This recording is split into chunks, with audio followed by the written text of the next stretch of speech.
नमस्कार मित्रांनो, सुरभी यूट्यूब चॅनलमध्ये आपलं हार्दिक हार्दिक स्वागत. सुरत अहमदाबाद रस्त्यावर नर्मदा नदीवर एक खूप लांब पूल आहे. सुमारे 2 किलोमीटर लांबीचा तो पूल आहे.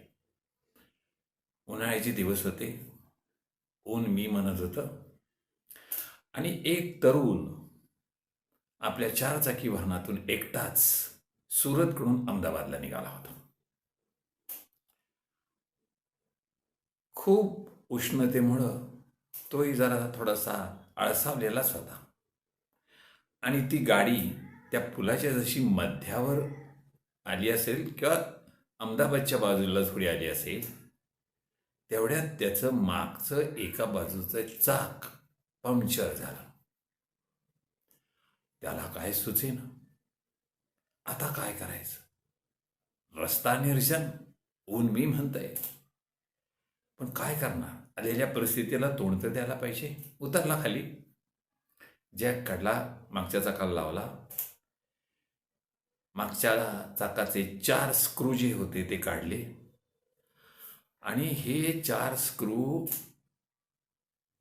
नीट ठेवावेत म्हणून त्या नदीच्या कडेला जे रेलिंग होतं त्या रेलिंगवर त्यानं ते 4 स्क्रू ठेवले की इकडे तिकडे गेली तर कदाचित हरवतील म्हणून. काळजी घेतली त्यानं. चाक काढलं, स्टेपनी काढली आणि ती स्टेपनी त्या चाकाच्या तिथं बसवली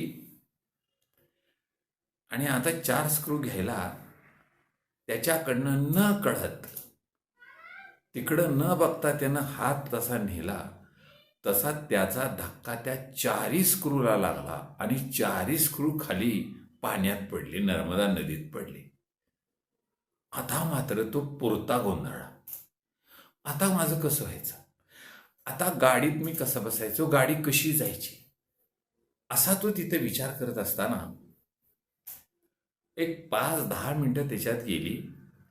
एवढ्यात काही गाई म्हशी घेऊन एक गुराखी अहमदाबादकडनं सुरतकडे चालला होता आणि त्यानं ती गाडी बंद पडलेली बघितली. असेल 7-8 वर्षाचं पोरगं ते, आणि असल्या मुलांना असं कोण जर असं एका रस्त्यावर जर थांबलं असेल तर त्यांना मदत करण्याची एक हौस असते, त्यांना प्रश्न विचारण्याची हौस असते. आणि म्हणून तो मुलगा त्या 4 चाकी वाहनाच्या मालकाला म्हणला, काय झालं? काय बसलाय? काय तुला सांगून उपयोग आहे? म्हणला काय झालं?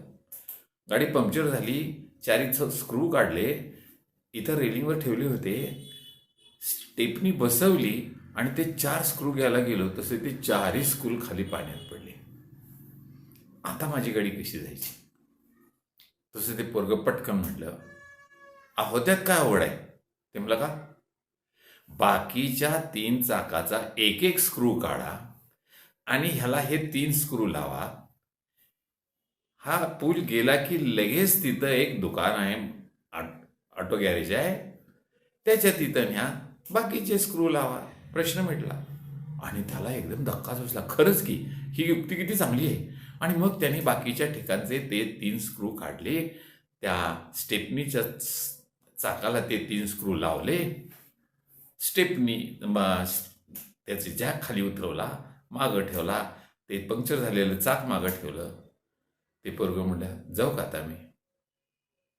त्या माणसाच्या चेहऱ्यावर इतके कृतज्ञतेचे भाव होते की अरे, मी एवढा मोठा शिकलेला माणूस गाडी चालवतोय तरी मला हे सुचलं नाही, याला कसं सुचलं?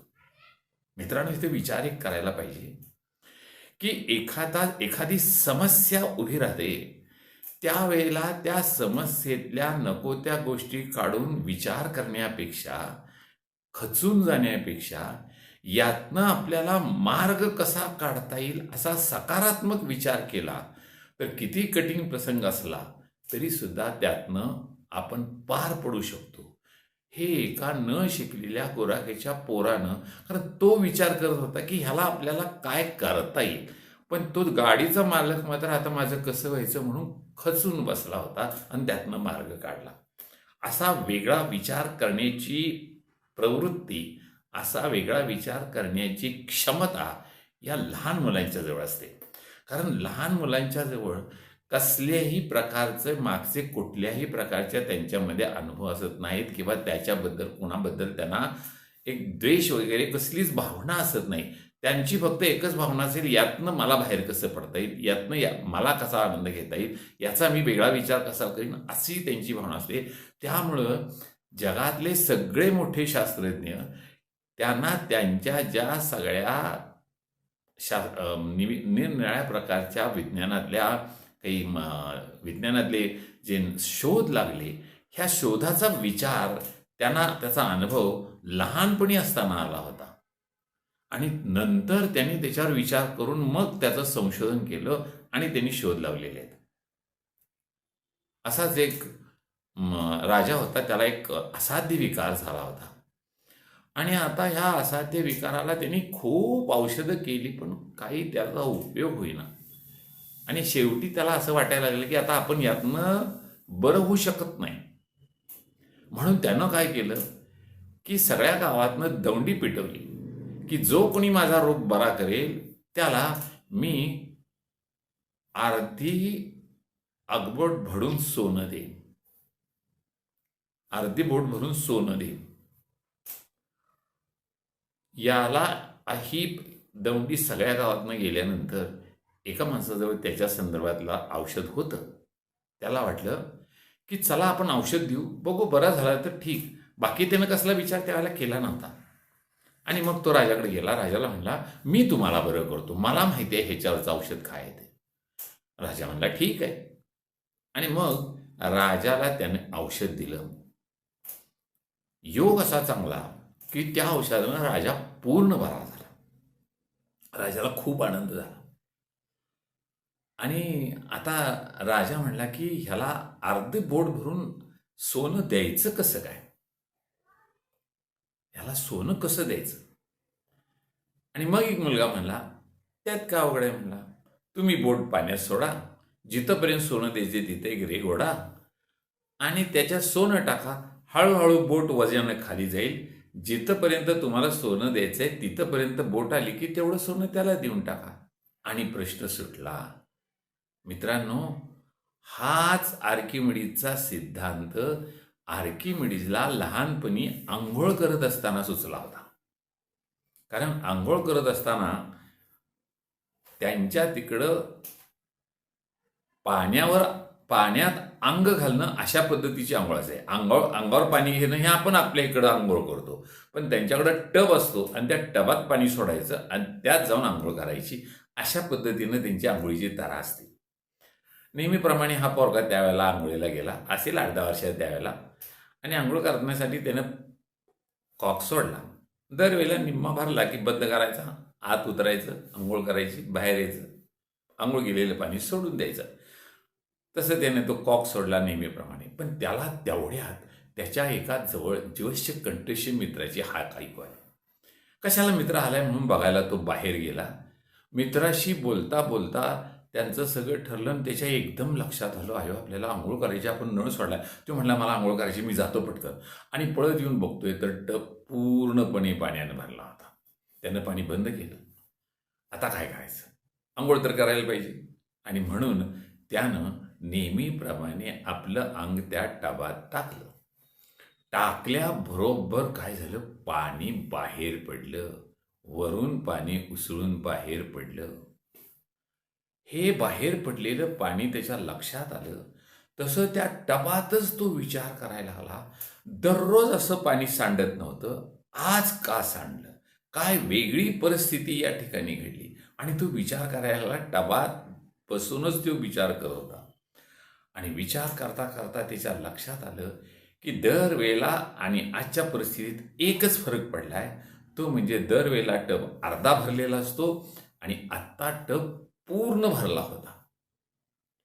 मग एका ठिकाणी एका वेळेला 2 गोष्टी कधी असत नाहीत.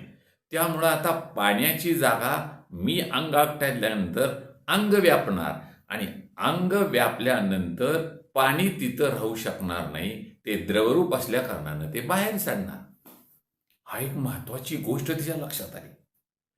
आणि मग त्याला पुढचा प्रश्न पडला की किती बाहेर पाणी सांडलं असेल आणि त्याला विचार करता करता त्याला सुचलं की जेवढं अंग माझं त्या पाण्यात बुडलं असेल तेवढंच पाणी बाहेर सांडणार. माझ्या संपूर्ण अंगा इतकं कसं सांडेल? माझं डोकं वरती आहे, त्याच्यामुळं काही पाणी सांडणार नाही. माझं अंग जेवढं बुडलं असेल तेवढंच पाणी बाहेर सांडलं असणार. आणि त्याला एवढा आनंद झाला की त्यानं उडी मारली आणि तशा ओल्या कपड्यानं तो युरेका युरेका सापडलं सापडलं म्हणून रस्त्यानं पळत सुटला. लोक म्हणले ह्याला काय वेड लागलं का काय कुणास ठाऊक.